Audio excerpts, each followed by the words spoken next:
नमस्कार, सोनीज kitchen and व्लॉगमध्ये पुन्हा एकदा तुमचं स्वागत आहे। आज आपण उन्हाळा स्पेशल मिक्स डाळीचे सांडगे बनवणार आहोत। तोंडाला चव आणणारे चटकदार असे, जेव्हा केव्हा भाजीला नसेल तेव्हा तुम्ही अशा प्रकारची सांडग्याची भाजी बनवू शकता। इथं मी काही सिक्रेट अशा वस्तू घातलेल्या आहेत की तुमचे सांडगे आहे ते चांगले खमंग चटकदार होतील आणि वर्षभर कसे स्टोअर करून ठेवायचे हे सुद्धा तुम्हाला व्हिडिओमध्ये मी सांगणार आहे। त्याच्यामुळे व्हिडिओ स्किप न करता शेवटपर्यंत नक्की बघा आणि असंच माझ्या चॅनलवर कनेक्ट राहा। तर चला आता वेळ न घालवता रेसिपीला सुरुवात करूया।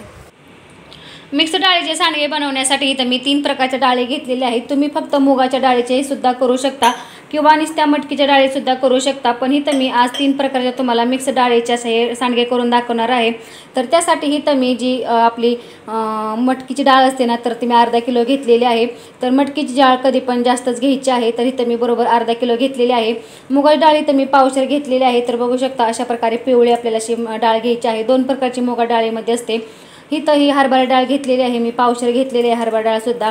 आता ह्या डाळी आहेत त्या आपल्याला स्वच्छ धुवून अशा घ्यायच्या आहेत आणि मग भिजत ठेवायच्या आहेत।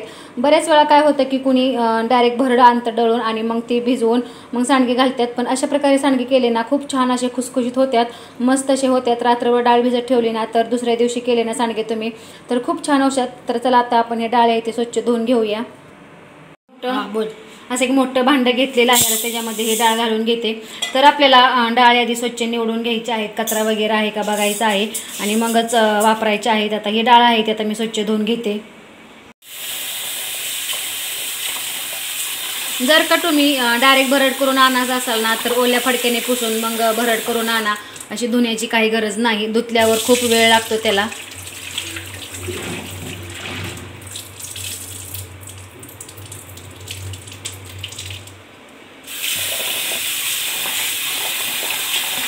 इथं मी 3ही डाळे चांगल्या स्वच्छ धुवून घेतलेल्या आहेत आणि त्याच्यामध्ये भरपूर असं पाणी घातलेलं आहे। आता इथं आपल्याला ह्या डाळी आहेत ते रात्रभरसाठी भिजत ठेवायचे आहे। जर का तुमच्याकडे जास्त वेळ नसेल तर तुम्ही 4 तासासाठी सुद्धा हे डाळी भिजून ठेवू शकता। तर चला मी आता दुसऱ्या दिवशी नंतर तुम्हाला दाखवते।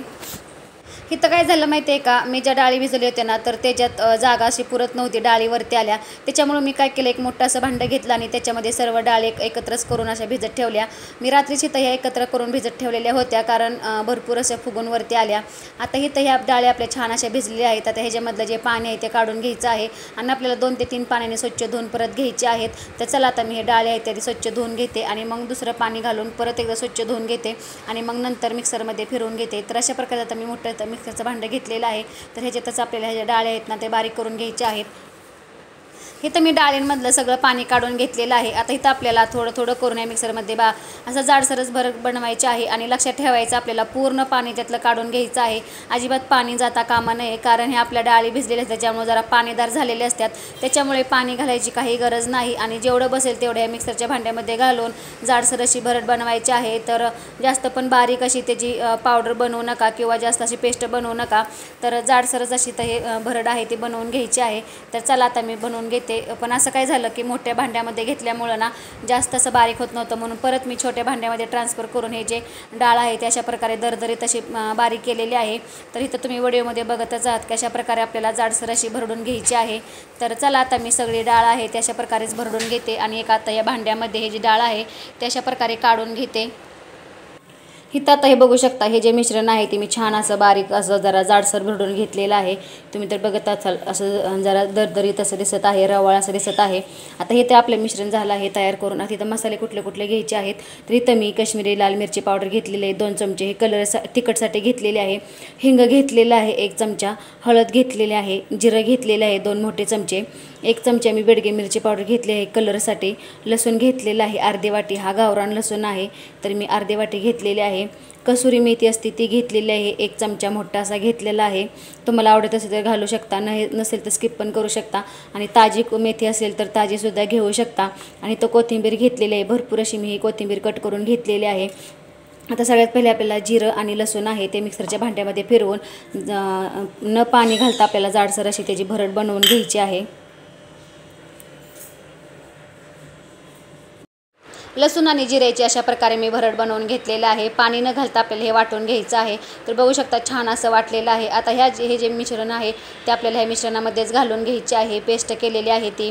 तर इथं लसूण तुम्ही भरपूर असा वापरा, त्याच्यामुळे आपले सांडगे आहे ते छान असे चवदार असे होतात। आता इथं मी कसुरी मेथी घेतली होती ना, ही एक सिक्रेट आपली वस्तू आहे जे की आपले सांडगे आहे ते छान असे टेस्ट लागते किंवा चांगले खमंग असे होतात। इथं ही कोथिंबीर पण घालायची आहे। तर कोथिंबीर आपल्याला बारीक अशी कट करून घालायची आहे आणि देठं घ्यायची नाहीत कोथिंबीरीची, फक्त पानं घ्यायची आहेत। आणि मसाले तुम्ही तुमच्या आवडीनुसार कमी जास्त घालू शकता। हिंग पण आवश्यक घाला, कारण आपण इथं डाळी वापरलेले आहेत। पचायला जरा जड जाते डाळी, त्याच्यामुळे हिंग जरूर घाला। आता इथं चवीनुसार मीठ आहे ते घालायचं आहे। तर आपला जे काळा मसाला असतो ना, तर तो नसतो घालायचा सांडग्यामध्ये। आपल्याला फक्त मिरची पावडरने हळदच एवढंच घालून घ्यायचं आहे। आता इथं छान असे मिश्रण आहे ते मिक्स करून घ्यायचं आहे। इथं मी चमच्याने मिक्स करत आहे, पण चमच्याने काही व्यवस्थित मिक्स होत नाही, त्याच्यामुळे मी नंतर आता हातानेच जे मिश्रण आहे ते छान असं मिक्स करून घेते। तर बघू शकता पाणी न घालता आपण ही जी डाळ होती ना वाटली होती, तर परफेक्ट असं त्याचं बाइंडिंग झालेलं आहे। तर अशा प्रकारेच आपल्याला इथं सांडग्यासाठी पाहिजे असतं। तर तुम्हाला वाटलंच तर तुमचं जरा घट्ट आहे तर तुम्ही थोडंसं पाणी टाकून सुद्धा नंतर हे मिश्रण आहे ते तयार करून घेऊ शकता। पण इथं हे माझं मिश्रण आहे ते परफेक्ट असं तयार झालेलं आहे। जास्त पण पाणी नाही किंवा जास्त पण असं घट्ट झालेलं नाही, तर बरोबर झालेलं आहे। आता हे जे मसाले होते ना ते पण आपल्याला छान असे मिक्स करून घ्यायचे आहेत। आणि इथं लक्षात ठेवायचं आहे आपल्याला की तुम्हाला तिखट पाहिजे असेल तर तुम्ही लवंगी मिरची पावडर आहे ते भरपूर प्रमाणात वापरू शकता, आणि नसेल आवडत तर तुम्ही बेडगी मिरची पावडर कलरसाठी भरपूर प्रमाणात वापरू शकता। दोन्ही समप्रमाणात घाला, त्याच्यामुळे तुमची जे सांडगे आहे ते छान अशा चवदार होतील। इथं धना पावडर वगैरे काही घालायची गरज नाही, कुठलेच मसाले घालायचे नाहीत। आणि हळद पण जरा कमी प्रमाणात घाला, कारण आपल्या ज्या डाळी असतात ना ते ऑलरेडीच पिवळे असते, त्याच्यामुळे हळद कमी प्रमाणात घालायची असते। आता हे जे मिश्रण आहे ते छान असं मी मिक्स करून घेतलेलं आहे। आता इथं आपल्याला हे जे सांडग्यासाठी आहे ते तयार झालेलं आहे। तर आता इथं आपण सांडगे घालून घेऊया।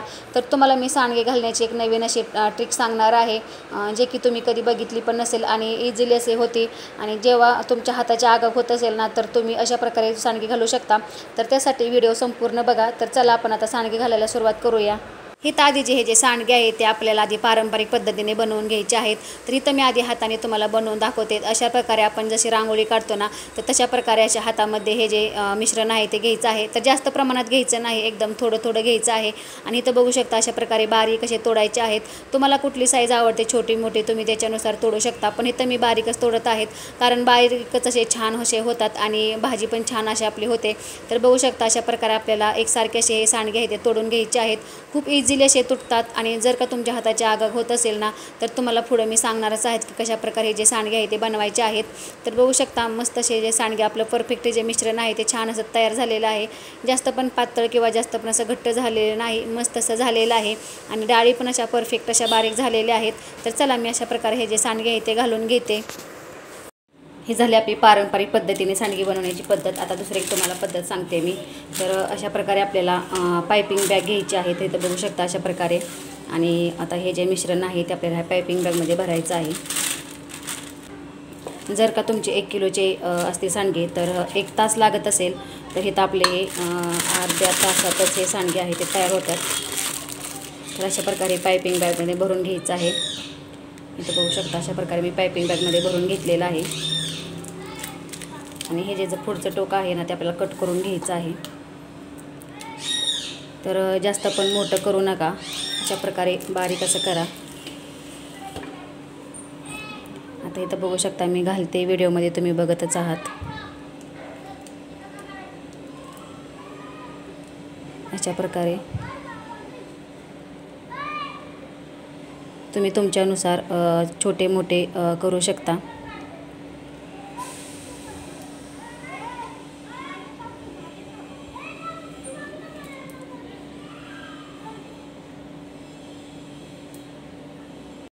हेच आपल्या पायपिंग बॅगचे घालून झालेले आहे। तर चला मी अशा प्रकारे सगळे आता हे सांडगे आहे ते करून घेते।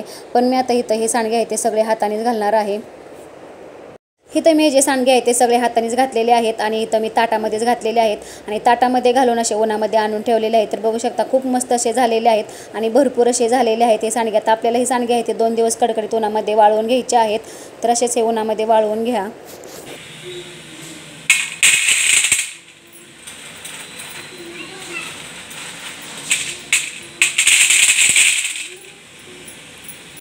हे आपले सांडगे आहेत ते चांगले कडकडीत उन्हामध्ये मी वाळवून घेतलेले आहेत. वर्षभर टिकवायचे असेल चांगले वाळवूनच घ्यायचे आहेत, तरच तुमचे सांडगे आहेत ते जास्त दिवस टिकतील. तर ही एक महत्त्वाची टिप आहे. आता हे आपले सांडगे वाळलेले आहेत, खमंग खुसखुशीत आपले सांडगे हे तयार झालेले आहेत.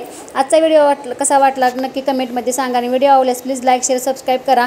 आणि अशाच प्रकारे तुम्ही सुद्धा हे सांडगे बनवून ठेवा. वर्षभर जेव्हा केव्हा तुम्हाला भाजीला काय नसेल तर तुम्ही अशा प्रकारची सांडग्याची भाजी बनवून खाऊ शकता. सुकी किंवा रस्सा भाजीसुद्धा खूप छान अशी लागते. तर चला आता नेक्स्ट व्हिडिओमध्ये भेटूया. तोपर्यंत धन्यवाद.